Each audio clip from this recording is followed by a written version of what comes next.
அவள் விகடன் வாசகர்களுக்கு என்னுடைய அன்பான வணக்கங்கள். இதெல்லாம் ஒரு கடவுளோட ஆசீர்வாதம் தான் முதல்ல சொல்லுவேன். மனசை நல்லா வச்சுக்கணுங்க, காத்தோட்டமாக வச்சுக்கணும். மனசில் ஒரு ஒட்டடையோ அழுக்கோ இருக்கக்கூடாது. நல்லா ஜன்னல்லாம் திறந்து விட்டு வீட்டில் வெளிச்சமும் காற்றும் வர மாதிரி மனசுக்குள்ளே எப்பவும் அப்படி ஒரு ஆரோக்கியமான நிலை இருக்கணும். மனசுலேயும் நம்ம நெகட்டிவாக எல்லாத்தையும் பார்க்குறதே நிறுத்திடணும். நேர்மறை சிந்தனையாக பார்த்தோம்னா நமக்கே ஒரு பெரிய உற்சாகம் வரும். ஆனால் நெகட்டிவாக எதிர்மறை சிந்தனைகளை வளர்த்துனோம்னு சொன்னாக்கா சுய பச்சாதாபம் வரும், கோபம் வரும், பொறாமை வரும். தேவையில்லாமல் நம்மளுடைய அந்த நிம்மதியை நம்ம தொலைச்சிருவோம். முதுமைங்கிறது ஒரு விபத்து அல்ல.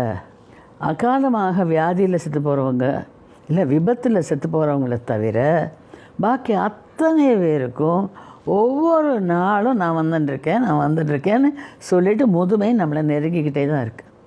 அதனால் திடீர்னு உள்ள ஐயோ எனக்கு ஓல்டேஜ் பார்த்தா பயமாக இருக்குது அப்படின்னு அப்படிலாம் மிரண்டு போகக்கூடாது.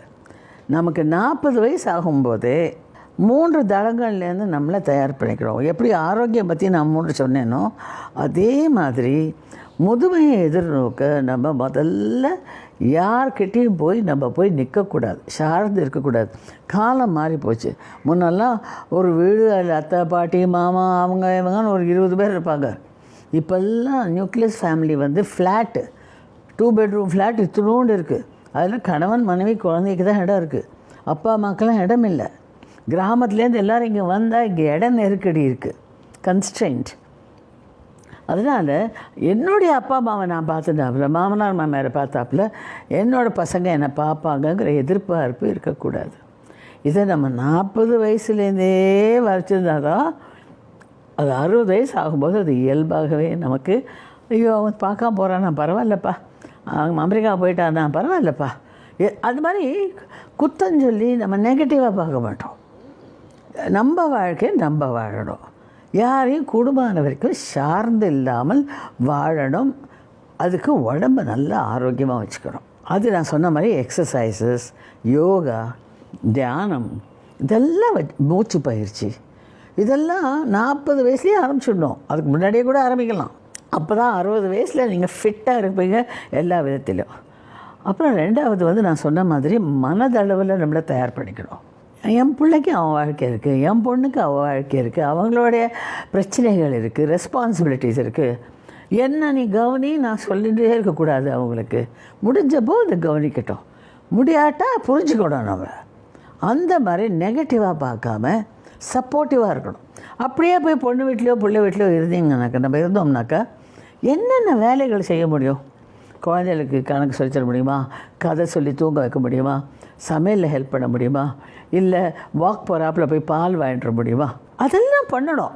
பண்ணி அவங்களுடைய பாரத்தை நம்ம பகிர்ந்துக்கணும். இது மனதளவில் தயாராக இருந்தால் தான் இதெல்லாம் பண்ண முடியும். எதிர்பார்ப்புகள் இல்லாமல் இருந்தால் தான் இதெல்லாம் பண்ண முடியும். 3வது இமோஷ்னல், அந்த உணர்ச்சி பூர்வமாக ஐயோ என் பிள்ளை என்னை கவனிக்காம விட்டானுங்கிறதோ புலம்புறதோ அழுறதோ எந்த விதத்துலையும் ஹெல்ப் பண்ணாதுங்க. அதை நம்ம அந்த அதாவது மென்டல் ப்ரிப்பரேஷனோடையே சேர்ந்து வர்றதான் இமோஷனல் ப்ரிப்பரேஷனும். நம்ம உணர்ச்சி வசப்படாமல் ஒரு விஷயத்தை யதார்த்தமாக அணுகணும். காலம் மாறி போச்சு. அதனால் எக்ஸ்பெக்டேஷன்ஸ், எதிர்பார்ப்புகளை குறைச்சிக்கணும். முடிஞ்ச வரைக்கும் உதவிகரமாக இருக்கணும், பாரமாக இருக்கக்கூடாது. இந்த எண்ணங்களெல்லாம் வச்சுட்டோன்னு வச்சுக்கோங்களேன். இது எல்லாத்துக்கும் ரொம்ப முக்கியமானது, ஒரு ஆணாக இருக்கட்டும் பெண்ணாக இருக்கட்டும், அவங்களுக்கு ஒரு மனோதைரியத்தை கொடுக்கறது என்னன்னா பணம். நம்ம பொருளாதாரத்தில் நம்ம தன்னிறைவு பெற்றவர்களாக இருந்தோம் என்றால் என் செலவுகளுக்கு நான் போய் பிள்ளைக்கிட்டையோ பொண்ணுக்கிட்டையோ கேட்காமல் இருக்கும்படி அந்த ஒரு சுயமரியாதையோடு நம்ம இருக்கலாம். இதுக்கு என்ன பண்ணணும்?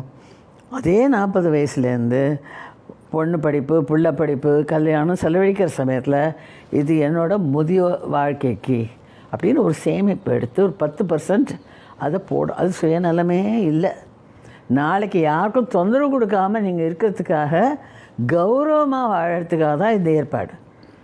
ஆக அவங்க சக்திக்கு தகுந்தபடி அது இன்சூரன்ஸ் எடுப்பீங்களோ இல்லை இன்வெஸ்ட்மெண்ட்டில் போவீங்களோ என்ன பண்ணாலும் என்னுடைய எதிர்காலத்துக்கு முதுமை பருவத்துக்கு சேமிக்கணும்.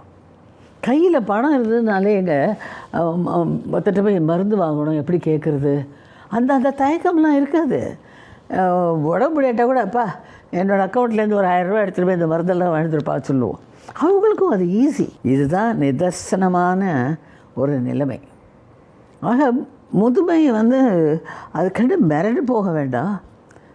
இப்போ எனக்கு 4 வருஷம் 5 வருஷம் முன்னாடி 2 தடவை ஹார்ட் அட்டாக். நான் இத்தனைக்கும் எனக்கு சுகர் கிடையாது, பிபி கிடையாது, கொலஸ்ட்ரால் கிடையாது. நான் யோகா போகிறோம், ஜிம் போயிட்டு இருந்தேன். முதல்ல கூட ஜிம் போயிருக்கேன். ஏன் வந்தது அது டாக்டர்ஸ்க்கே புரியல. அப்போ நான் டாக்டரை கேட்டேன், இந்த மாதிரி யார் கூட அது வரும்னாக்கா நான் ஏன் என்னை ஃபிட்டாக வச்சுக்கணும் அப்படி கூட கேட்டேன். அவருக்கு பதில் சொல்ல முடியல அவரால். முதல் தடவை வந்த உடனே 11 மாதத்தில் செகண்ட் ஹார்ட் அட்டாக். அப்போ தான் பைபாஸ் பண்ணாங்க. ஸோ அதுக்கப்புறமே நான் வந்து நிலைமையை புரிஞ்சுட்டு இனிமேல் எனக்கு சில ரெஸ்ட்ரிக்ஷன்ஸ் இருக்குது. பழையபடி துள்ளி குதிச்சு எல்லாம் பண்ணக்கூடாது. இந்த உடம்புக்கு முடியலன்னு அது சொல்லிட்டுனா நம்ம அதை கேட்கணும். முழங்கால் வலிச்சதுன்னா சானியம் பிடிச்ச முழங்கால் வலிக்கிறதுன்னு சொல்லக்கூடாது. நான் என்னோடய முழங்கால் வலிச்சதுன்னா ஐயோ இத்தனை வருஷம் நீ எனக்கு என்ன மானம் வந்திருக்கேன், எத்தனை மலை ஏறி இருக்கேன், எத்தனை டான்ஸ் ஆடி இருக்கேன், எங்கெல்லாம் பயணிச்சிருக்கேன், இப்போ உனக்கு முடியலன்னா நான் உன்னை பார்த்துக்கிறேம்மான்னு தான் சொல்வேன். அந்த மாதிரி ஒரு ஆரோக்கியமான சிந்தனையோடு இருக்கணும். ஒரு செல்ஃப் சிம்பத்தி, சுய பச்சாதாபம், நெகட்டிவ் ஐயோ அவள் நல்லா இருக்காளே நமக்கு இப்படி ஆகிடுது, அதெல்லாம் ரொம்ப தப்பு. அது நம்ம எந்த விதத்துலையும் நமக்கு வந்து நல்ல வாழ்க்கை, ஒரு அர்த்தமுள்ள வாழ்க்கை வாழ அதெல்லாம் உதவவே உதவாது. முதுமையெல்லாம் நான் கொண்டாடுறதெல்லாம் இல்லை, அதை ஏற்றுக்கொண்டிருக்கிறேன். ரொம்ப கௌரவமாக, கிரேஸ்ஃபுல்னு ஆங்கிலத்தில் வார்த்தை இருக்குது பார்த்தீங்களா, அந்த கிரேஸ்ஃபுல்லாக என் முதுமையை நான் ஏற்றுக்கொண்டிருக்கிறேன். என்னோடய குறை எல்லாத்தையும் உடம்பில் இருக்க இப்போ குறைகளையோ அல்லது சில இயலாமைகளையோ நான் பெருசு பண்ணுறதில்ல. இட்ஸ் ஓகே, இட்ஸ் ஓகே, அப்படி விட்டுட்டு போயிட்டே இருக்கணும். என்னோட ரொம்ப பெரிய ஆசை, நான் எப்போவுமே ப்ரே பண்ணுறச்சே கூட சொல்வேன், I want to live gracefully, age gracefully and die gracefully. ஒரு நளினமாக வாழணும், நளினமாக வயசாகணும், நளினமாக மரணம் வரணும். எனக்கு இப்போ 80 வயசு, 81 வயசு. வயசை எங்கேயும் சொல்வேன் நான், இப்போ இல்லை 30 வருஷமாகவே மேடையிலேயே சொல்லிச்சு. எல்லாம் ஏன் வயசை சொல்கிறீங்கன்னா நான் சொல்லுவேன், அந்தந்த வருஷத்தை நான் அனுபவிக்கணும்னு நினைக்கிறேன். அந்தந்த வருஷம்கிட்ட வருத்தப்படாதா, என்னை மட்டும் அவள் சொல்ல மாட்டேங்கிறேன் வந்துட்டேன். ஸோ அதை நம்ம கௌரவிக்கணும். எல்லாமே நம்ம கையில், நம்ம சிந்தனைகள் இருக்குங்க. சிந்தனை நான் சொன்ன மாதிரி, முதல்ல சொன்ன மாதிரி மனசை ஒட்டடை இல்லாமல் வச்சுட்டு ஆரோக்கியமான பாசிட்டிவ் சிந்தனைகளோடு நம்ம இருந்தோம்னா, பாசிட்டிவ் சிந்தனைகள் தான் பாசிட்டிவ் பேச்சாகும், பாசிட்டிவ் செயல்களாகும். நல்ல பூச்சி அடிக்காத பூ தான் நல்ல திடமான பிஞ்சாகி காயாகி பழமாகும். பூச்சி அரிச்சு போச்சுன்னா அந்த பூவிலேருந்து காய் நல்லா வராது. ஸோ நமக்கு இதில் பூ நான் சொல்கிறது நம்ம சிந்தனைகள். நம்ம சிந்தனைகளை ஆழ உழுது புதுசு புதுசாக கற்றுக்கணும். எனக்கு எல்லாம் தெரியும்னு இருக்கக்கூடாது. நான் எப்பவும் கற்றுக்கிறதுக்கு ரெடியாக இருக்கேன், யார்கிட்டேருந்து ஒரு நாள் கற்றுக்க ரெடியாக இருக்கேன். ஸோ புதுசு புதுசாக தெரிந்து கொண்டு நம்மை அப்படியே தட்டி தட்டி கொடுத்துட்டு உரம் போட்டுக்கொண்டு காத்தோட்டமான ஒரு சிந்தனைகளோட, ஆரோக்கியமான சிந்தனைகளோட நம்ம இருந்தோம்னா நிச்சயமாக நம்ம பேசுகிற பேச்சு, நம்ம எழுதுகிற எழுத்து, நம்ம செயல்பாடுகள் எதுவாக இருப்பினும் அதில் வந்து ஒரு ஆரோக்கியத்தன்மை இருக்கும்.